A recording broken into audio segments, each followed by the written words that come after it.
May kaklase ako na feeling maganda.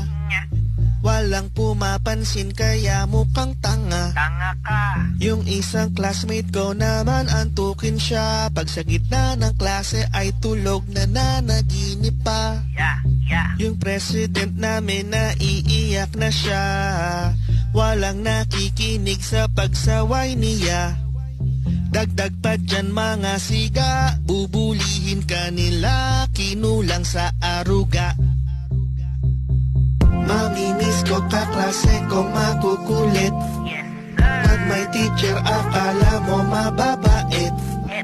Sa isang room may kanya-kanyang difference, pero sana kahit bakasyon kami pa rin ay friends. Mamimiss ko kaklase kong makukulit.